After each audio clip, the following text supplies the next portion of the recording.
Hello and welcome to Americans Learn. Today I am watching a video that was suggested by a channel member. So this one is how scorpions became Earth's ultimate survivors. I like all these animal videos. I think they're fun. And I'm looking forward to this one. Scorpions are creepy. Like with little so I feel like I've seen a couple of videos about scorpions before from like Tier Zoo and like Casual Geographic, probably. Maybe even Lindsay Nicole did one on scorpions. I've seen some scorpion videos. So just a note, there will be bugs in this one, if that bothers you. Let's go. Hey, smart people. Hi. Animals. I probably shouldn't have said hi to that. So smart, so weird. I love them. I mean, I am one. But some of them have some explaining to do. Like scorpions. They just look like they're built to fight. Angry in the front, angry in the back. So aggressive. Seems a little over the top if you ask me. But maybe they're just misunderstood. I am willing to change my mind. So let's go to California and meet a scorpion biologist. Yes, there are people who hang out with them voluntarily. Maybe instead of scaring us to death, scorpions might actually be able to save our lives? Interesting. I've never been scared of scorpions, but I've also never lived in a place that had them. I grew up kind of scared of ticks. I grew up scared of black widows, brown recluses, ROUSs, thanks Princess Bride, and then like whenever I went, and then I was scared briefly of alligators, because we spent some time in South Carolina. I'm Lauren Esposito, and I'm the curator of arachnology, which means that I study spiders and scorpions. You just have that on your hand. Friends with one of those things. Maybe I'll be friends with both of them by the time we walk out of here. My first question is, can they in fact rock you like a hurricane? Yeah, I mean, most definitely. At least in the case of scorpions, they can definitely rock you like a hurricane because they can sting and it really hurts. They are not subtle at all. Like, they're delivering a very aggressive energy with their entire body. And every time you look at them, it's just pokey, kind of angry. I mean, is it though? Like, I feel like you're looking at it through the wrong lens. You need to help me view this through a different lens. I love her. I'm not sure I am. These guys have been wreaking havoc since prehistoric times. They've been around for 450 million years. Good for them. That's longer than trees. And 450 million years ago, there weren't even animals on land yet. You know what scorpions were doing? They were terrorizing anything edible living in the water. Most things were living in the ocean. Good for them. Like sort of early eras of life on Earth, and scorpions were no different. Their ancestors were these things called eurypterids or sea scorpions. And they were huge, like Riptorids. Big are we talking? I mean, in the case of the marine ancestors, we're talking like 5 meters, like really big animals. Like Oh, thank God for the asteroid. They have to be that big. That's like a little did too they? big. I mean, I don't know. Like, I feel like that was unnecessary, but I guess like evolution did some really crazy things back then, and there was all kinds of weird Just trying all experiments. kinds of weird stuff, yeah. Yeah, like crazy experiments. So they left the ocean, became amphibious, so they were both using the ocean for part of their life, but also coming up onto land for part of their life.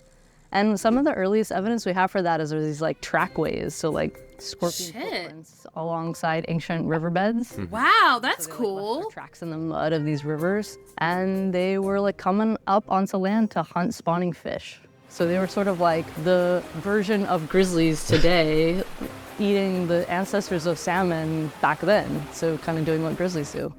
Thankfully, evolution took scorpions down a notch. 450 million years later, most scorpions can now fit in the palm of your hand.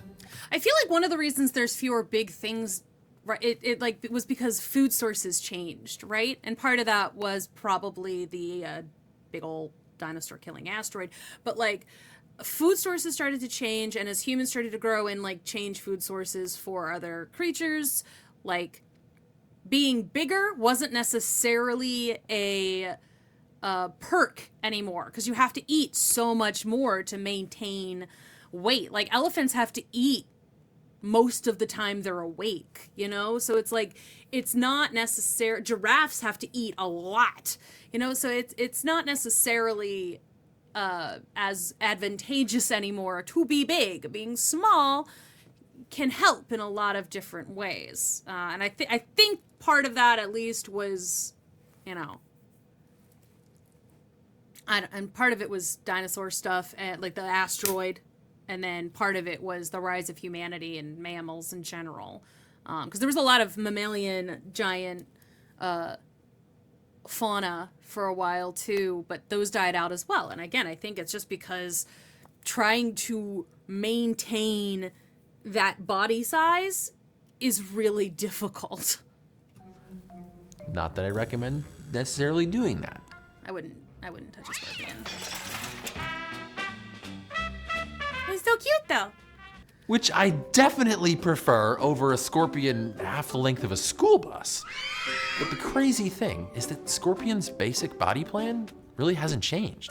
They still look like bizarro lobsters with claws up front, stinger in the back. They even still breathe the same way they did back when they lived in water. Cool. They use these organs called book lungs that are essentially gills. They've just moved inside the body.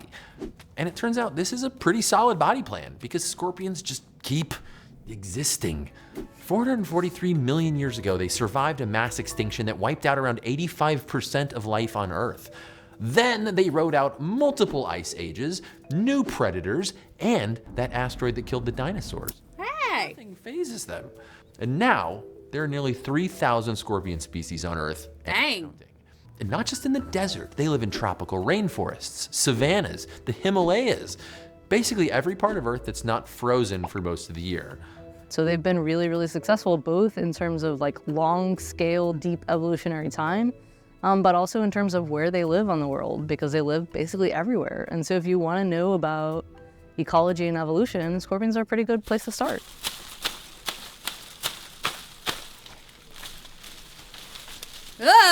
No, thank you. I do not want to go to a place with the scorpions. I might fall from a tree. I love learning about things, and I love her enthusiasm. But, like, I don't want to have a scorpion falling on me. Whoa. Just the idea of it, like, of bugs crawling on me. Again, I don't mind a couple, like one or two, especially if I'm in their neighborhood. Like, that's all fine. I would be okay holding a tarantula, you know? It's like, I'm okay with certain things, but the idea of a lot of them suddenly on me, no thank you. Absolutely not. And the idea of, like, walking under a tree and having a scorpion just fall on me, it's bad enough that spiders can do it. But, like, ugh. And so, like, what we do as scorpion scientists is we go out at night, usually on a moonless night, because that's when scorpion activity is the highest. How witchy. It's like their activity is reversely correlated with the moon. Because the moon's just a sun mirror, so they're It's a just sun like, mirror, yeah. and they like don't want to be seen because they want to be like secretive and hunting like stealthy predators, and also mostly not getting eaten is the main thing. So they come out on moonless nights, and they're usually just like out in their habitat doing their scorpion things, like looking for mates, looking for food, hanging out, drinking water, you know, whatever. It's actually easier than it sounds to look for scorpions on a moonless night because they have these fluorescent compounds in their exoskeletons, and they glow. Oh, sick. No one's quite sure why. It might be because seeing their own glow tells them when they're out exposed and they can get into hiding, but scientists still really haven't figured this out. Either way, it's how scientists like Lauren can easily find them. It could be something that's like left over from when they were in the oceans, you know, because there's a lot of like deep sea creatures that are bioluminescent in certain ways. And so it's like that could just be a holdover from back when they were sea creatures. That could be interesting. And yeah, you just kind of like stumble around looking with the black light, and when you spot a scorpion, it's usually from pretty far away because they fluoresce really bright, and it looks like toxic sludge green. It's just like a totally It's unnatural not color. toxic totally sludge. unnatural. Bingo. So after Lauren catches a scorpion, she sticks it in a container and takes it back to the lab. Now, chances are, if you know one thing about scorpions, it's that they have a giant tail full of venom. But the vast majority of scorpions are not gonna kill a human. Right. What would they even do with you? Like eat you? Ow. Come on, but they will hurt you. Yeah. Does a super good job. Yeah, it feels like, you know, getting stung by a scorpion, it's like the tiniest of pricks in your finger, like getting pricked with a thumbtack, and yet it makes your brain think that like you just got like smashed with a sledgehammer or like electrocuted or some really terrible thing happened to you. Your brain's not just being dramatic here. Scorpion venom is perfectly evolved to make nervous systems go haywire. It has these protein segments called peptides that mess with the way that your nerves signal your brain. They're a kind of neurotoxin. They basically set off all these I'm going to release the neurotoxin. GLaDOS would love them. signals so that your brain starts screaming at you, even if there's no actual emergency. Wait, what kind of volume of liquid is being put in? I mean, like, We're talking about a drop, 1 drop of liquid. The thing is, in that drop, scorpions don't just deliver one type of venom. Something like a black widow spider just has a handful of chemicals in its venom. But scorpions deliver a whole cocktail of venom chemistry. They have something like 250 unique components in their venom, perfectly concocted to mess you up, no matter what kind of creature you are. Some neurotoxins in that cocktail have evolved for defense. They target the nervous systems of mammals, which are scorpions' main predators. But scorpions also have neurotoxins that affect insects' bodies because they're a scorpion's primary prey. These compounds basically paralyze insects instantly, so the scorpion can eat them in peace. They also have enzymes in their venom that help them start digesting their food outside their body. Oh. Gross, but convenient. Yeah, very So convenient. no matter where you reside on the Tree of Life, you probably don't want to be on the wrong side of a scorpion's stinger. No. Scorpions have been refining this venom recipe for hundreds of millions of years, and the reason their venom is so complex might be because of this weird genetic quirk. At some point, over 400 million years ago, the common ancestor of all scorpions made a second copy of every gene in their body. And now all the descendants of that ancestor, so all modern scorpions and spiders, have 2 separate copies of the whole genome. And what that means is they have 2 separate copies of all their genes. so you have like redundancy then. You have built-in redundancy, which means like you have built-in chances for evolution to get to work and start to modify Oh, things cool. through neutral mutations, but some of them work. So if you only have one copy of your genome, like it's kind of dangerous to Change when it. mutations come along because you could break something. Yeah, it would. But if you got this extra copy, you get to like get Got a backup. in the Lego lab and like just see what you can build. I mean, I guess that's like a pretty accurate way of putting it. Like the way that mutations occur is completely neutral, right? So like mutations just occur randomly. And sometimes those mutations do nothing, like they're completely neutral. Other times those mutations are like super negative, so it like makes the thing that is supposed to happen not happen anymore, like the protein not get built, or like your digestive enzymes no longer function to digest, or your ability to like absorb oxygen no longer function. But when you have 2 copies, all of those negative ones don't matter so much as long as you maintain one functional one. And so those negative ones can continue to accrue, and maybe at some point they flip switches and those things suddenly become positive and start to do something that's like really powerful, like produce a venom that can effectively keep you from being eaten by your predators. Basically, this duplicate genome lets scorpions' venom evolution go on fast forward. Long story short, it doesn't matter if you're a human or a spider or any other animal. Scorpion venom probably has something uniquely awful just for you. Yay! The fact that scorpion venom is so good at hijacking the nervous system of mammals might also be useful to us. Like, if we could understand how scorpion venom causes pain, maybe we could use the same biological pathways to relieve pain. In fact, at least one animal is already a step ahead of us on that. Grasshopper mice frequently eat scorpions of the genus Hadurus. This scorpion is almost as big as a grasshopper mouse, and of course its tail is equipped with a large poisonous stinger. Like this mouse has been in an arms race with scorpions, where the mice love scorpions. They're like a really delicious snack. But in the case of these mice, like what they actually have evolved over time is a resistance to the scorpion venom. And so instead of causing pain, their nervous system now blocks pain signals when they're stung by scorpions. And so instead of their pain pathways being activated, their pain pathways deactivated, and things don't even hurt them. So they become like more invincible. It's like, ha, you thought, ha, not today, Satan. Like, you thought that would hurt me? I thought it was going to be like it opens a pleasure center or something, but that's just because I'm a mess. When they get stung, They're like, laugh the pain off. Yeah, they're like, yeah, this isn't doing anything. Imagine a drug that could just block the triggering of our pain switches. People with chronic pain would love that. Mouse. Maybe doctors could stop prescribing so many opioids or offer people relief from chronic pain. See, that's what I was thinking. Scorpion venom is a key ingredient. And that is not the only promising science happening with scorpion venom. I was also going to say, it's like, I don't think they're going to stop prescribing opioids because it's too profitable to prescribe them, and opioid crisis, and we're not going to. Some researchers are also working on using one toxin from scorpion venom to treat brain cancer. Now, when a surgeon is trying to take out a tumor, it's not always obvious which cells are cancerous and which cells are healthy. Sometimes they all look alike. And no one really wants to take a scalpel to the brain without knowing exactly what to cut. So researchers wanted to find a molecule that would attach to cancer cells in the brain and basically tag just the bad cells. And they were in luck. Because a few years earlier, a neuroscientist had discovered that one scorpion, known as the Death Stalker, had a special ingredient in its venom called chlorotoxin. Oh, sick. Is harmless to humans, but it binds to a type of cancerous brain cell and leaves regular cells alone. That's so random. I was like, well, this sounds like a great idea because suddenly maybe we could use this to treat brain cancer. And the idea that they came up with was converting these molecules into kind of a micro paint, like molecular paint. But first they needed to get their hands on some chlorotoxin. Turns out it's hilariously difficult to milk a deadly scorpion, so they decided to make a synthetic version. Then they attached a fluorescent dye to it, and sure enough, it lights brain tumors right up. You could see the tumors. So you could see them, like it actually painted it with a UV dye, so similar to how scorpions fluoresce, just coincidentally.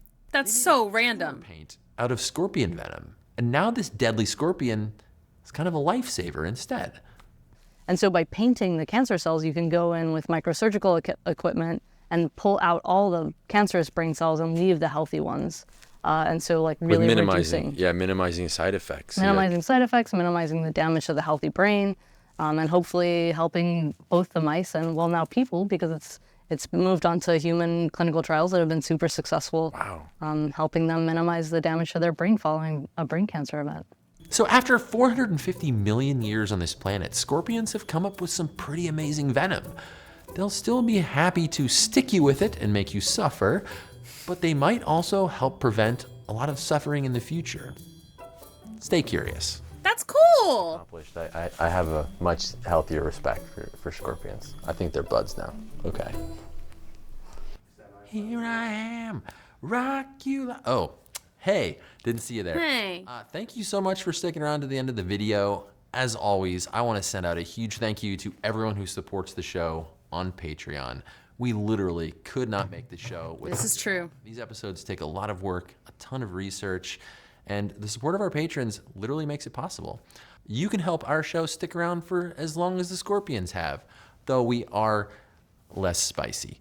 Just click that link down in the description if you'd like to learn more, and we will see you in the next episode. Hey, smart people, I'm coming for you. Dr. Joe's here to bring you some science. Oh, yeah. Okay. Okay, well, you know what? I can't, I don't have a leg to stand on to make fun of him for doing weird voices. I do weird voices all the time. I might have even done one in this episode. I don't even know. That is how much I do weird voices. I don't even remember when I do them. It's very sad. People will be like, I heard you singing. I was like, I was singing? When was I doing that? They're like 5 seconds ago. I was like, oh, I wasn't paying attention to that. I make a lot of weird noises. Do a lot of like weird chirps and whistles and clicking. And most of the time I don't even know I'm doing it. But people have recognized me before because of my weird clicks and like weird noise. People are like, oh, that's Lauren, let her in. Oh, yes. Oh, yes. Very fun. Very strange. I don't know what it's about either. See, there I go. Weird voice. Anyway, I feel like I didn't know most of that. I've learned some stuff about like what goes into a scorpion, like their pros and cons, strengths and weaknesses, that kind of thing, because I'm pretty sure I did a Tears video about it. But there was some of that I if I did know it, I forgot. So thanks to the Be Smart team there I hope that I can publish that video. A lot of the times, things like that are difficult to publish. They get blocked or, demonetized, that kind of thing pretty quickly. So, well, fingers crossed. Fingers crossed. Also, everyone should go and check out the video I did about costumes at ASEN and cosplay and that kind of thing. I spent a long time on it. Go check out some of the other videos and some of the other channels. I did an interview with Emmy Lowe. I did a video about games and gaming over on the Chicago Reacts channel and ASEN in general. So y'all should go and check those out. I spent a lot of time on them, and it would make me very happy if you go and give them a look-see. They're not reaction videos. They're videos we made. So it would mean a lot to me if you go check those out. So thank you so much for watching, and I'll see you all in the next one.